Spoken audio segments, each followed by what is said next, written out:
Live from the Washington, D.C. area, it's the Inside Scoop. All the news that our viewers want to know. Now, here's the host. Good evening. My name is Russell Brooks. Tonight's show will focus on U.S. foreign policy. There should be no doubt that the Trump administration's approach to international relations is a sharp departure from the rules-based order that the United States largely created following the Second World War. What does this change mean for our country and the rest of the world? To help us understand what is taking place is my guest, Ambassador Richard Kauzlarich. Ambassador Kauzlarich is the co-director of the Center for Energy, Science, and Policy at George Mason University. Prior to joining academia, the ambassador had a very distinguished career in government. He was the National Intelligence Officer for Europe on the National Intelligence Council from 2003 to 2011. He had a 32-year career in the U.S. Foreign Service, including service as the ambassador to Bosnia-Herzegovina and the ambassador to Azerbaijan. Ambassador Kauzlarich received his bachelor's degree from Valparaiso University and master's degrees from Indiana University and the University of Michigan. Ambassador, welcome to Inside Scoop. Thank you very much. Very happy to be here. Thank you.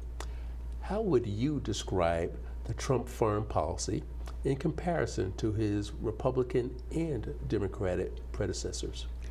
Well, the Trump foreign policy, national security policy, represents a fundamental break to what has been characterized as the international liberal order that basically governed national security and foreign policy since the end of World War II.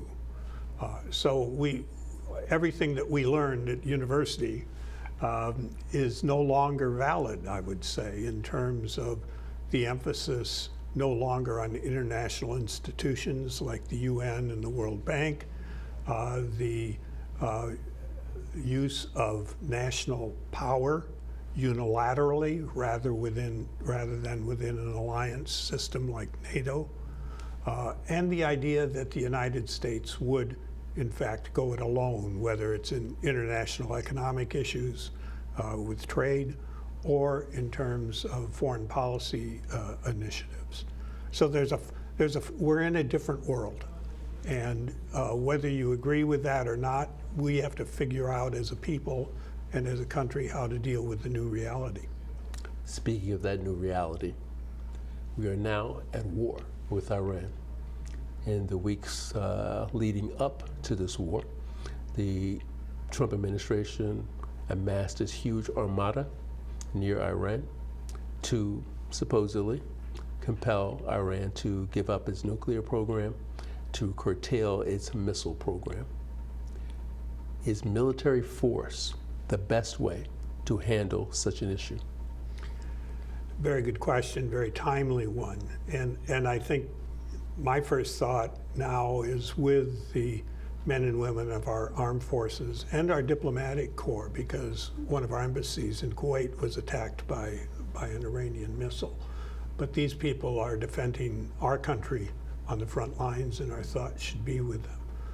Having said that, I'm not in favor in this case particularly of the process that went almost instantaneously from what appeared to be a diplomatic engagement with Iran to an all-out shooting war that has resulted in the destruction that we all too easily see today in social media. I think there was more that could have been done on the diplomatic side. Unlike in previous efforts, and as you point out, it's Democrat and Republican administrations where there's been an effort to assemble a coalition of allied countries who would move together with us, whether formally in NATO like we did in Bosnia, or a coalition of the willing as we did in Iraq and in Kuwait. None of that took place. This essentially was if you want to call it a bilateral effort between the US and Israel, but it certainly didn't involve creating the sense of international commitment and having the United Nations provide the cover, if you will, for the actions that we are now taking, essentially unilaterally. one can't help but note that the president ran on a promise to keep us out of the, quote, forever wars. But in reality, is it likely that we have now embarked on another such conflict? The potential is there. I think we have to consider the alternatives. Is this going to be like Venezuela, where it's a in and out military operation to remove the leader of the country, and then we no longer have to be engaged directly in what goes on? I doubt that. Iran is a totally different situation. I tell my students that the worst thing that can happen in foreign policy is that you have a success, because you don't learn from successes. You try to apply that template to the next crisis, and it doesn't work. Was this administration's success in Venezuela? In the short run, I guess it would be, if you measure it against what the objective was, to get rid of a leader that we believed was sponsoring terrorism and narco trafficking, to provide an opportunity for Venezuela to go on a different path, and whether you agree or not, to have access to Venezuelan energy, which has become a more and more important feature of U.S. foreign policy. I mean energy, not just Venezuelan.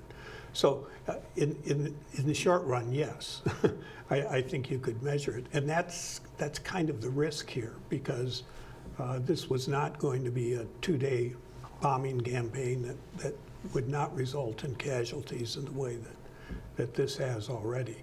Mm-hmm. And with the unintended consequences of drawing in basically every neighboring country to Iran in the Middle East into the conflict.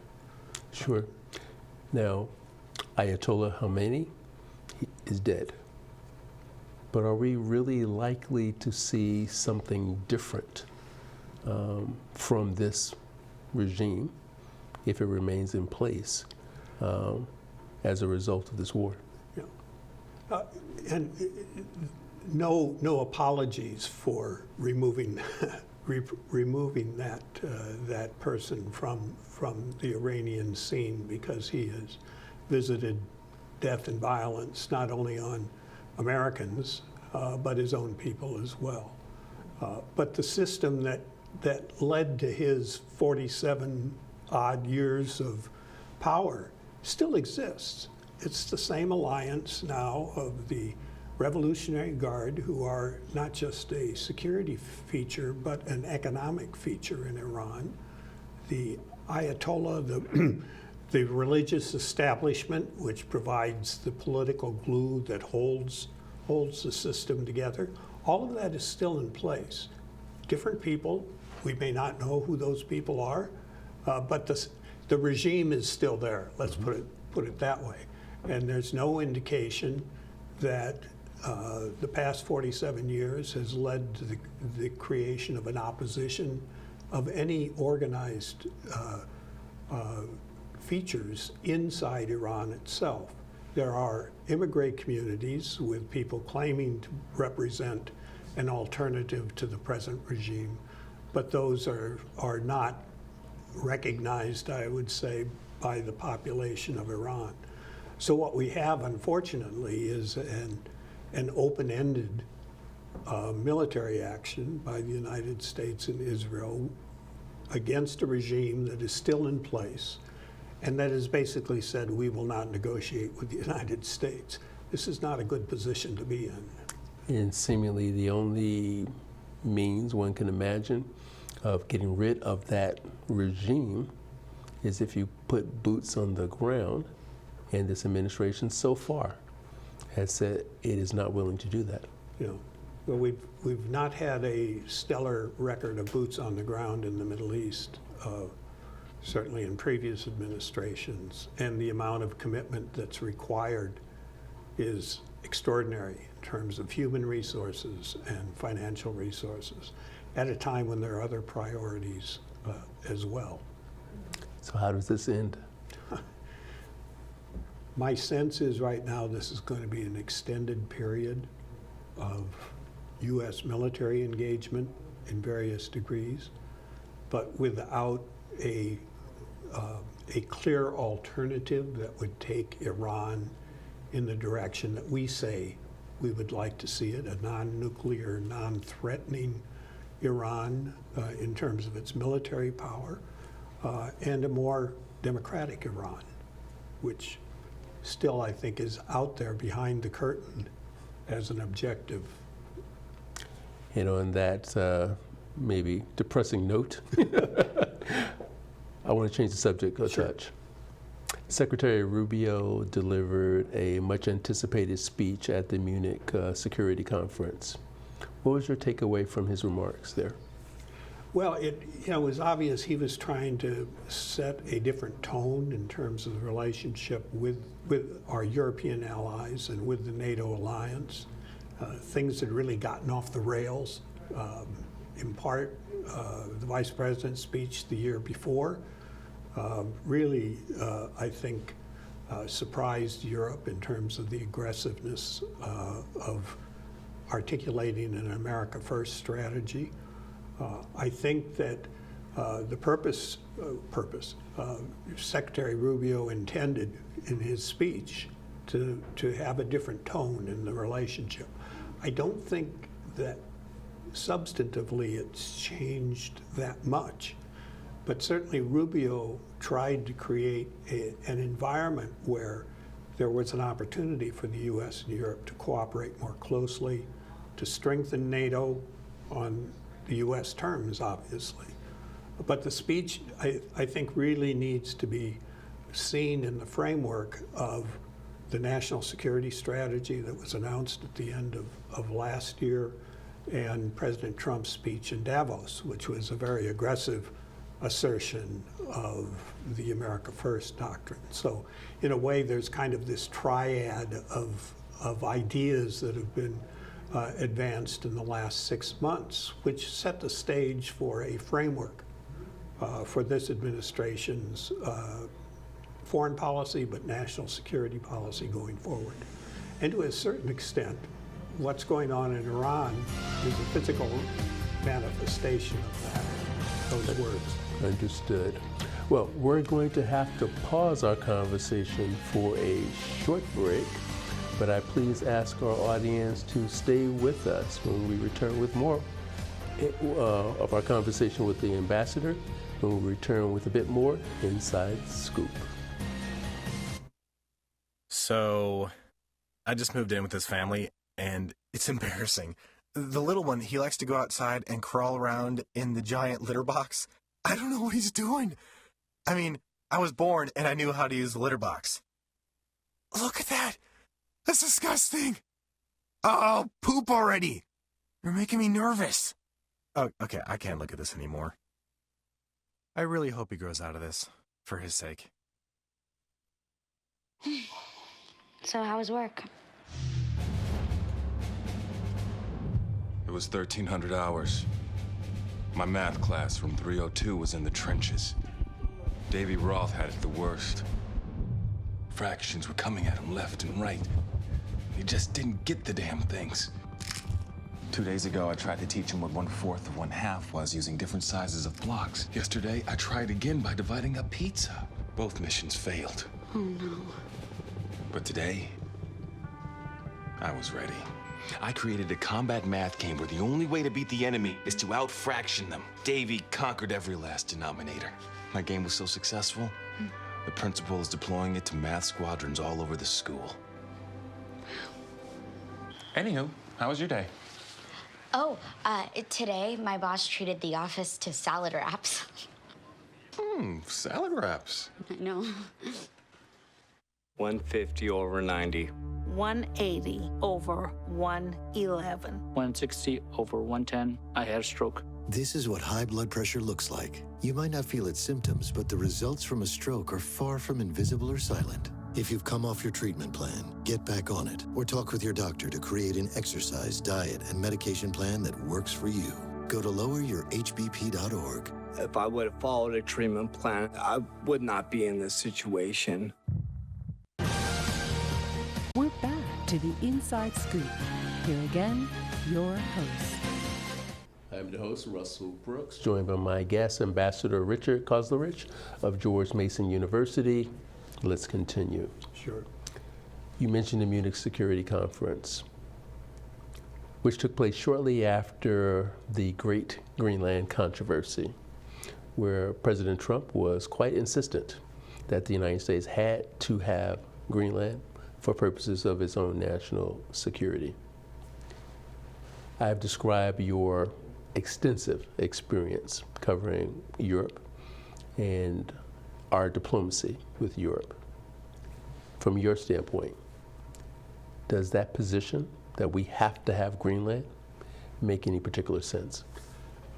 The short answer is no, because we've always had, if you will, the right to do what we would believe was essential in a country that is part of a NATO ally for our own national security and for the collective security of the alliance. So there was never a time, there's never been a time where we haven't been able to do what we need to do, what we believe we need to do in Greenland. It's interesting that Rubio's speech in Munich didn't mention Greenland. Now, that may have been part of the general approach to bring our European allies along in a more positive way with U.S. foreign policy objectives and our goals in terms of strengthening NATO. But the president was very, very strong has been strong about that. He believes that there are also energy reasons for wanting to have a stronger U.S. position there, though people that I've spoken to and material that I've read tell me that it's easier to get some of these critical minerals and energy in places where the weather's a little warmer than trying to exploit uncertain resources in Greenland. It will be interesting to see whether that issue emerges after, if the attention to Iran diminishes. Because I had a sense even before the aggression, the war in Iran, that interest in Greenland was kind of moderating a bit. That people were talking more about, well, let's see what we can do in cooperation with, with Denmark and our other allies. But I think behind this, there's a corollary. A Trump corollary to the Monroe Doctrine that's at play here. The Monroe Doctrine. Exactly. But the idea that in the Western Hemisphere, of which Greenland is part, according to some of the maps, that the U.S. basically can do what it wants without any kind of outside interest or oversight. Mm-hmm. That affects our relationship with the Danes on Greenland. It affects our relationship with Canada, with Mexico. You go on further south. Sure. And I think that's an important element of U.S. foreign policy that we haven't had to think about for a long time. Just what are the limits, if there are any, in terms of achieving U.S. objectives in this hemisphere without regard to sovereign interests of other independent states. Speaking along those lines, according to media reports, European diplomats have taken to equating their relationship with the United States to that of an abusive relationship, where they are the battered spouse. I find that incredible. Reportedly, as a result, our traditional allies are considering means of disentangling from the United States in order to de-risk their political, economic, and security relationships. Is it going to be possible to repair the damage that has been done to our ties with our traditional allies? Well, we've gone through periods, bad periods, in terms of our relationship with our allies, but we've always maintained a commitment within the NATO framework of collective defense and security, and that we've tried using diplomacy to bring other countries along with us, whether that's in the case of Bosnia in the 1990s, or Afghanistan and Iraq more recently. Now our European friends do not trust the United States because we behave in a very erratic and unpredictable way. We do it outside the traditional patterns that were established since World War II of the UN and of regional political organizations like NATO. And they basically are looking for a different future than what they've been used to in terms of the relationship with the U.S. It's going to be hard to repair. Not impossible, but I think the mistrust in the predictability of U.S. behavior, even though they may agree with disagree with us on different aspects of foreign policy, is going to be hard to recreate. I think we have to start with NATO and reinvigorate the alliance. Not everything that the Europeans have been criticized for in terms of defense spending was wrong. Sure. They've done more of that. They probably need to do more. We should accept the fact that they may want to do more as a European group independent of NATO on the security side, simply because they don't trust us in the same way that they did, but we can work with that.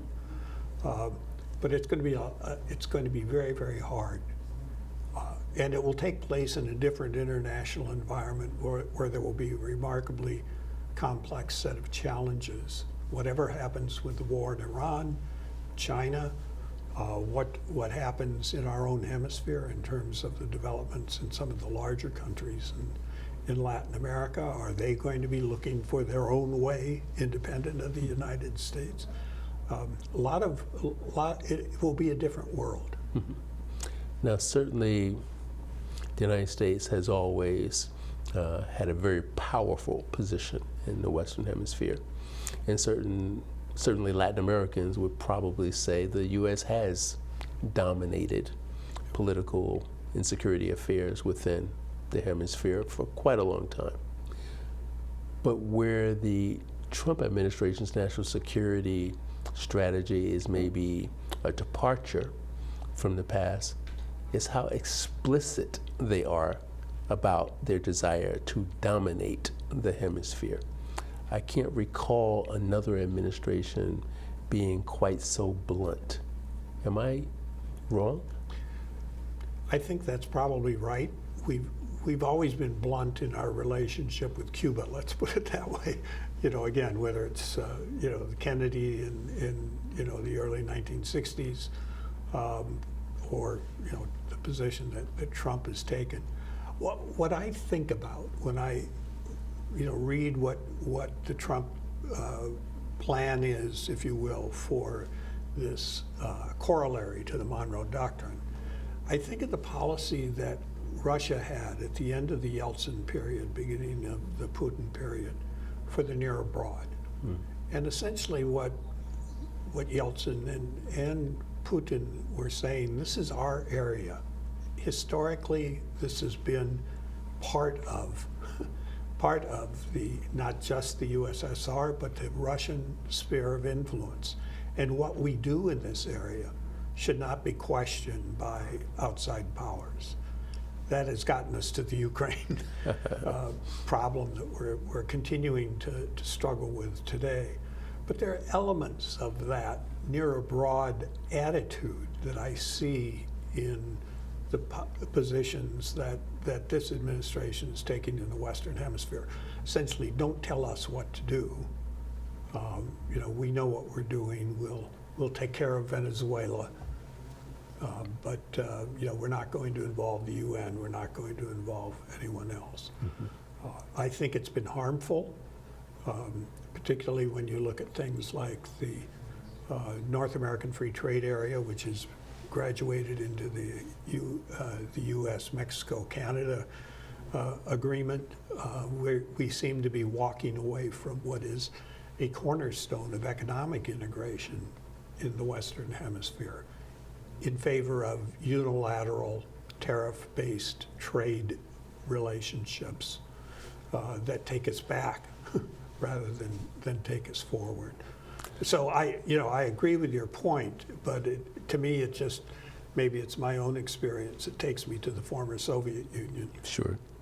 Now you're an expert on energy, and there are incredible reserves in Venezuela. How important are those reserves, in your opinion, to Trump's desire to dominate that country and control those reserves? Yeah, I found that really fascinating because the fact of the matter is Venezuela has an incredible amount of oil, both available for immediate production and in the future. The problem is it's the wrong kind because it's this is not a technical term. It's very dirty and it's very sour. And it's only good for certain purposes.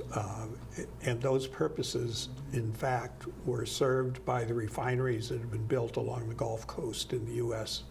in the period of the middle of the last century up to the present. So it's a lot of oil that at some point might prove valuable, but right now it really doesn't meet the needs of a world that is seeing the Iran war disrupt flows of sweeter and lighter oil, which are important to turn into gasoline and other transportation-related energy products. So, in theory, yes, there are a lot of oil resources. In practice, you don't have companies who are prepared to take the risk that still exists in Venezuela. And the amount of oil that you need of that quality is not as great as the amount of oil you need of other sweeter qualities, let's put it that way. Mm-hmm.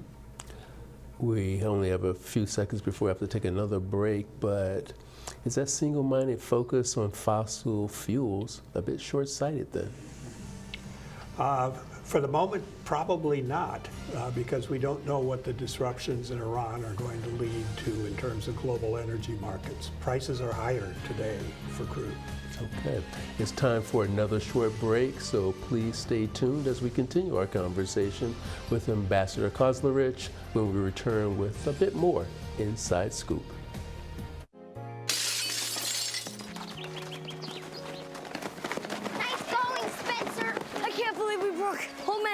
Window. Correction, dude.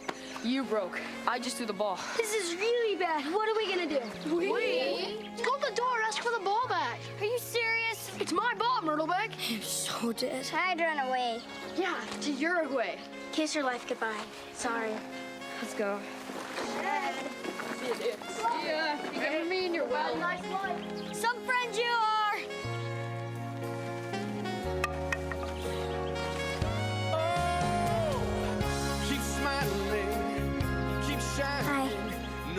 Hi. Tell him it was an accident. And we can fix the window. Come on. I'll come with you. Loyalty. Pass it on. You go first. A message from the Foundation for a Better Life. One day these rats were playing in the woods. Well, it's a matches and that's no good. Listen to smoke before you give it a try. Only you. Don't play with matches. Don't play with fire. Cause there's nothing very funny about nothing very nice on a homeless mind.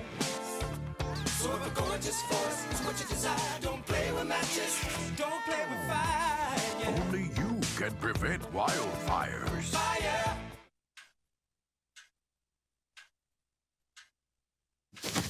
Awkward.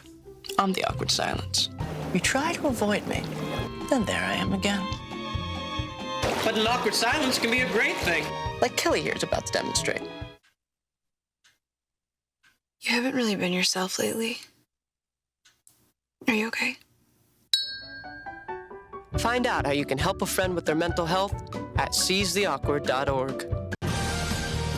We're back to the Inside Scoop. Here again, your host. I'm Russell Brooks, joined by tonight's guest, Ambassador Richard Kauzlarich, in a discussion of the Trump foreign policy. President Trump's recent predecessors emphasized a shift to the Asia-Pacific region from the Middle East in a desire for a greater burden sharing with our allies. Does Trump's policy seemingly divert or depart from those priorities? I'm a European guy, and so I don't know as much about Asia as I should. But one thing that strikes me about that is the role of China. And for Republicans and Democrats alike, prior to the Trump administration, there was a growing recognition that China posed a security and an economic challenge to the United States, not only in terms of our particular national interests, but globally in a geopolitical sense. At the beginning of this administration, I had the feeling that was going to continue to be the case, but now there's been kind of a pulling back. I think Trump sees his relationship with President Xi as, here are the two strongest leaders of the two largest countries in the world, and we can do business, we can do deals. And so I think what will be very, very interesting are two things. One, does China try to take advantage of everyone's distraction by the war in Iran to do something regarding Taiwan? The second thing is this visit, I think it is in April, where Trump will go to China. Yes. Will be very revealing, I think, in terms of just what kind of a relationship the U.S. and China will have. It seems, and this is an outsider's view, it seems less confrontational at this stage. Trump is not looking to challenge Xi, but is trying to do everything he can to make sure that our economic position vis-a-vis China is not harmed in the process. So it's going to have the impression of a love-hate relationship in many respects. Progress on certain aspects of economic activity, but recognizing that we are competitors, particularly in this unknown AI-dominated economy that we're all going to have to learn to come to grips with. We don't want to give ground to China economically, but on the other hand, there may not be the same kind of commitment to Taiwan that existed under previous administrations. And possibly one of the reasons why there might not be that same level of commitment to Taiwan is because Trump seems to believe in spheres of influence. Mm-hmm. Obviously, if you follow that line of reasoning, China is maybe entitled to dominate the Asia Pacific. We, or the United States, dominate the Western Hemisphere. And do we leave Russia to dominate the European landmass? That seems to be the thought process. Well, certainly the Russian dimension of this really needs very careful attention, because we risk forgetting about Ukraine. The fact that we've now had 4 years of this tragic war, the creation of Vladimir Putin, there's no other way to describe it. And yet we're no closer to seeing a Russia that's prepared to recognize that the only way this war is going to end is if they stop their aggression. Now, it could be that part of the strategy that Rubio was announcing at Munich was, over to you, Europe, to deal with Ukraine.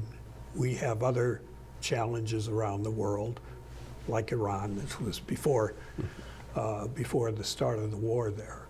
But it could be that we're going to leave it to the European countries to deal with Russia on challenges that relate to Europe.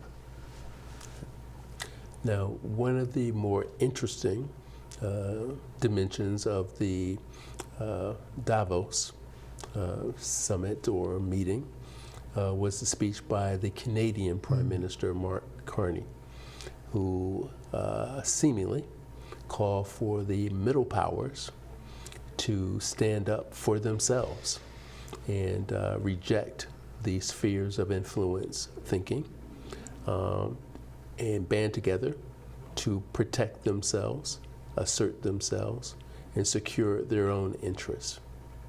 What was your reaction to his speech?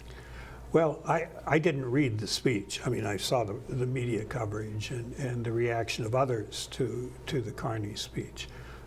I think the reality is that the middle powers globally are recognizing that both China and the United States are not necessarily their only source of strength and economic relationships, that they can do things with each other.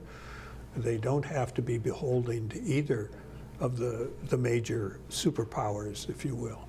And so countries like India, like Brazil, like Canada, are deciding to cut their own relationships with both the United States and China that may not serve their traditional models of political and economic relationships with either countries.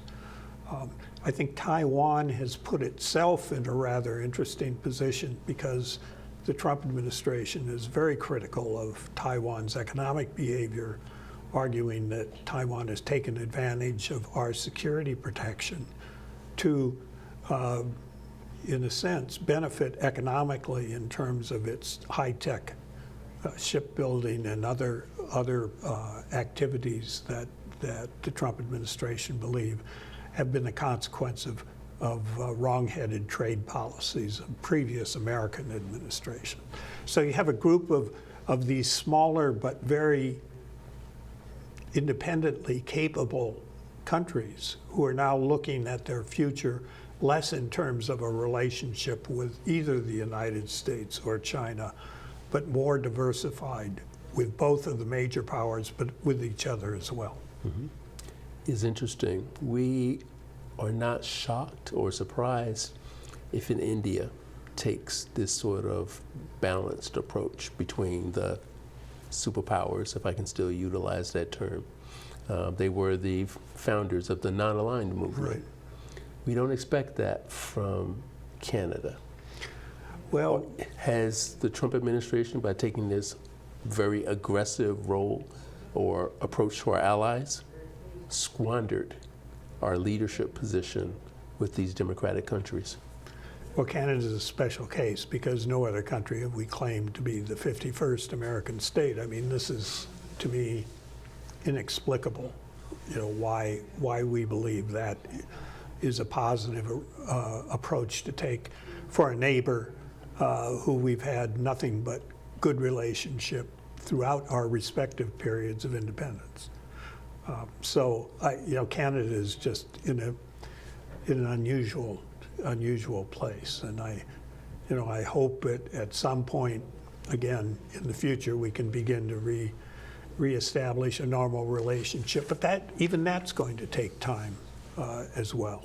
Mm-hmm. And also from a security standpoint, are we headed for an increase in nuclear proliferation among countries that certainly have the knowledge, the technical capacity to build nuclear weapons for themselves, if they believe that they must depend on themselves for nuclear deterrence in this era in which they can't, in their opinion, trust or depend on the United States, and they have to protect themselves from other ravenous powers around the world? Well, I think the Iran war has been a wake-up call, if they needed to have a wake-up call, for countries like Saudi Arabia, like Turkey, to ask more publicly the question, why shouldn't we have nuclear weapons in the same way the United States is accusing Iran of having nuclear weapons for our own defense? And I think whatever the fallout from the war with Iran, there's going to be a tendency, much like you described in terms of the Europeans taking a more independent view of security relationships, a tendency for countries who now have the economic wherewithal and the scientific capacity to develop their own nuclear weapons to do so. The fact that we no longer have the START Treaty to govern relationships between the US and Russia on nuclear weapons. We have a China which is expanding its capacity in terms of its own nuclear arsenal. And we have the Indias and the Pakistans and Israels, and there is already a growing number of countries for whom there are no guardrails in terms of their own nuclear development. So how we put that system back into a rules-based international order that limits the spread of nuclear weapons, I don't see how it happens. I think we're going to see more pressure from other countries to have nuclear weapons. We talked a little bit about Canada and Carney's speech, but also Germany, I believe at the same meeting, declared that it would have to take a stronger approach to international affairs, something that we have not seen in the main since the Second World War. As a European expert, is the world ready for a more assertive, some might say aggressive, Germany on the world scene? Well, I think the world may be ready for that, given the fact that the United States is pulling back, so that if there are European countries that are prepared to take up more of a defense burden, and Germany appears to be willing to do that, I think it would be welcome. I'm not sure what the Poles think about this, but there are issues in what we call Eastern Europe that still harken back to World War II and before World War I relationships of great imperial powers dominating smaller, weaker powers. So I think there's concern on that regard. And I think there'll be countries other than the Poles that also might have a similar concern. But once again, we must take a short break, and then we're going to conclude our final segment. We'll return with more of this great conversation on Inside Scoop. Okay, so we drowned the fire, stirred it, drowned it again, and now just feel if it's cold. Yeah. Cool.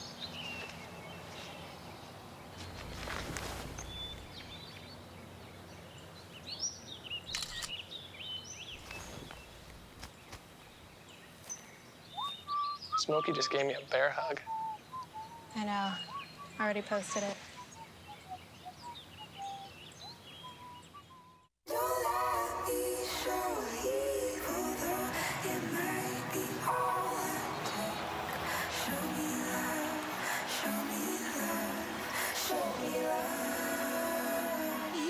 I got a creak in my neck, limp in my step, cramping in my muscles every time I try to flex. Better than I was scared of. Very sad all that I could do was remember you.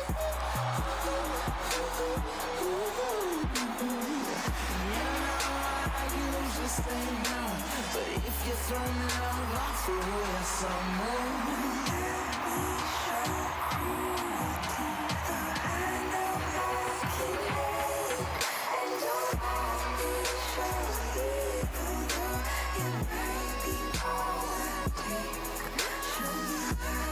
It's a big responsibility. Oh, it's huge. I know, it's huge. And the salary.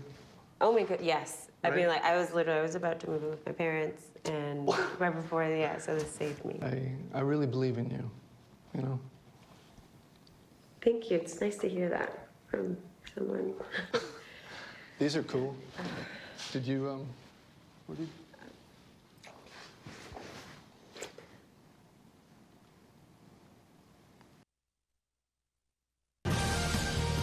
We're back to the Inside Scoop. Here again, your host. And let's continue with Ambassador Richard Kauzlarich. Foreign policy formulation appears to be concentrated in the White House in this administration, and to some degree that's not unusual. But it does seem to be subject to presidential whim. Do you see, as an outsider, any evidence of a formal interagency policy process at work in the Trump administration? The countries that I pay attention to, such as Bosnia and the countries of Eastern Europe and the South Caucasus, these are places that really require a lot of attention, and therefore experts in the State Department, in the Department of Defense, who can manage a relationship on a day-to-day basis. It's one thing to have a deal, whether it's on tariffs or energy development. It's another thing to implement a peace process in Eastern Europe between Kosovo and Serbia, or within Bosnia and Herzegovina. That can't be done in the Oval Office. It really requires on-the-ground engagement, strong embassies, dare I say, economic assistance programs and public diplomacy programs to kind of tend the garden of a relationship that the United States needs to preserve. I think what bothers me about the current approach is not so much centralization in the White House. That's been a feature in previous administrations as well. But it's the lack of the institutional capacity to maintain these relationships in countries that are important to the United States, whether they are an immediate priority or not to the Trump administration. So I'm concerned about the institutions, the State Department, the intelligence community, as opposed to whether or not it's the president making the ultimate decision, which is always the case in our system. He is the ultimate decision maker, and that is why he's elected president in this case. But it takes more than one person. Absolutely. To make a successful foreign policy and to represent the interests of the United States. Well, speaking of representing the interests of the United States, is it fair to say that there doesn't seem to be much of the traditional role for the State Department in how this administration conducts its business? One example, obviously, being the role of special envoys like a Steve Witkoff or Jared Kushner. Where does the State Department exactly fit in? Well, that's part of the deinstitutionalization approach that this administration has followed.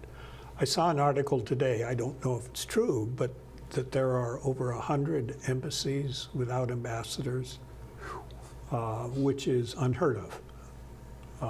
There have always been challenges in getting ambassadorial appointments through the Senate. The speed with which the White House has moved in previous administrations has been criticized. But this is not that kind of a problem. This is intentional to remove the professional diplomats from the scene and have either special envoys or, in the case of the ambassador to India, having special regional responsibility for the countries in Central Asia, where there aren't ambassadors. It's just it's more than an unusual situation. It's a counterproductive one. But it is not, it's going to take a lot of work in the next administration to kind of reestablish this, because we're losing the capacity to bring in younger diplomats into a career of diplomacy because the opportunities simply aren't there that we enjoyed when we joined the Foreign Service.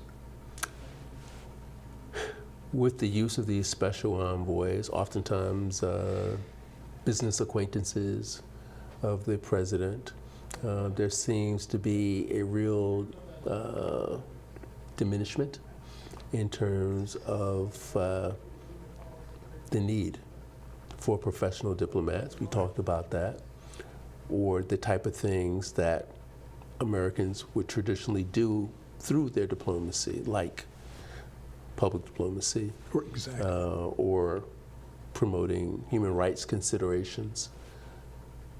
Is there a place for those ideas or those principles in the Trumpian realist point of view? Just in terms of the ideas, we're seeing them come back kind of through the back door.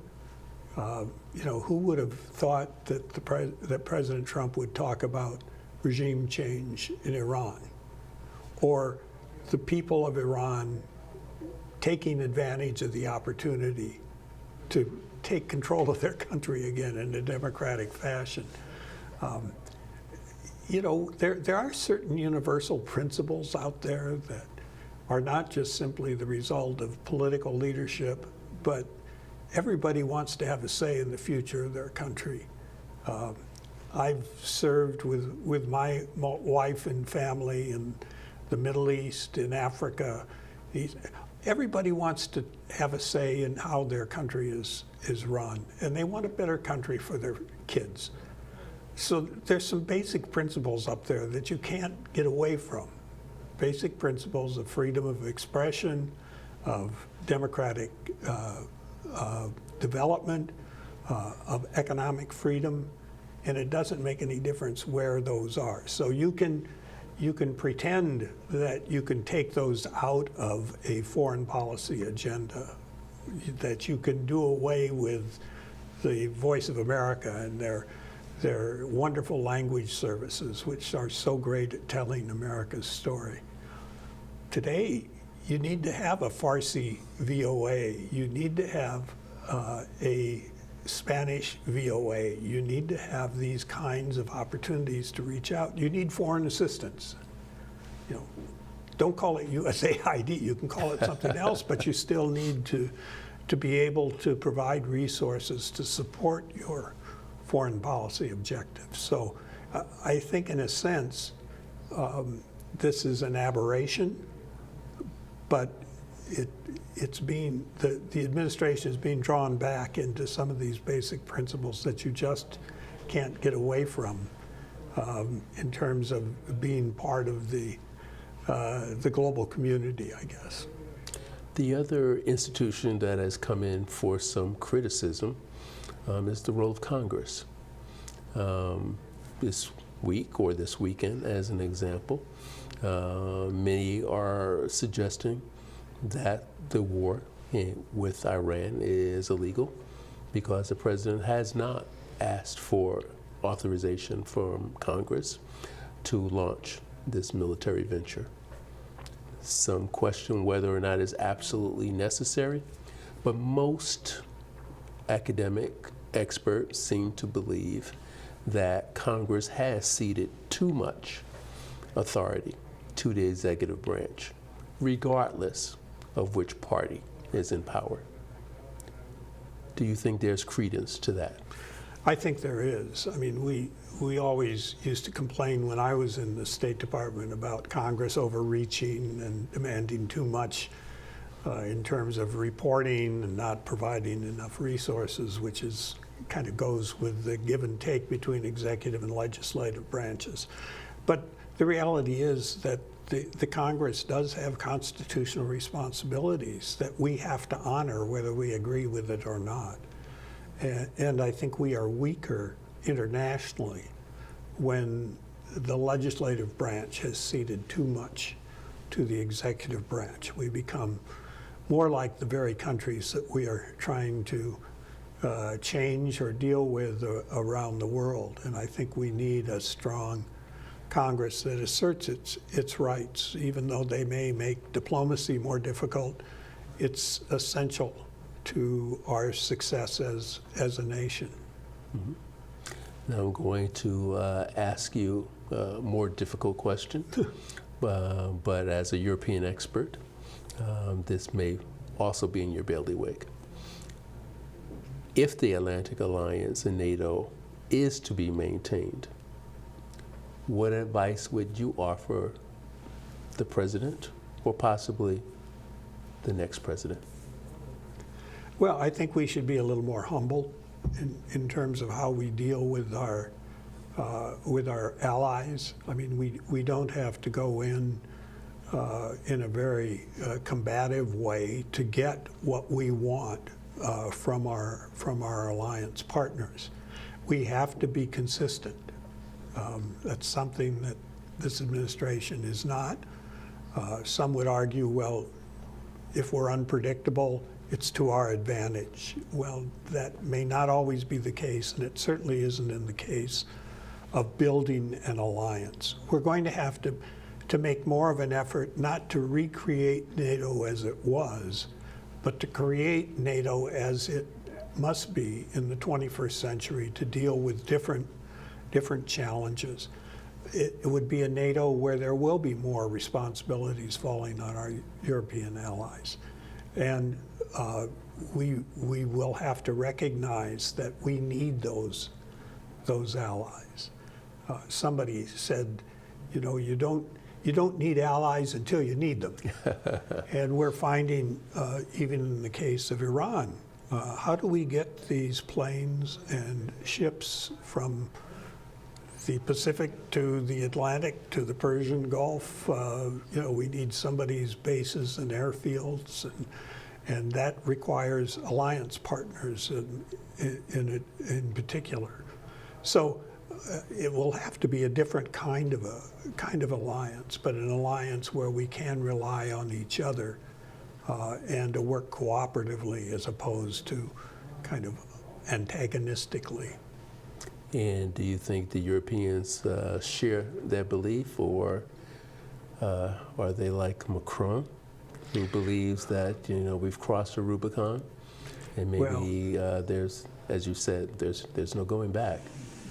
Well, there are countries who would be much more comfortable with a Trump approach to their own national security and foreign policy. So yes, it will be a difficult. Well, we've had a great discussion tonight, but we are out of time. So let me thank Ambassador Kauzlarich. I very much enjoyed our conversation, and please come back soon for another edition of Inside Scoop. And our audience, have a good night. Thank you.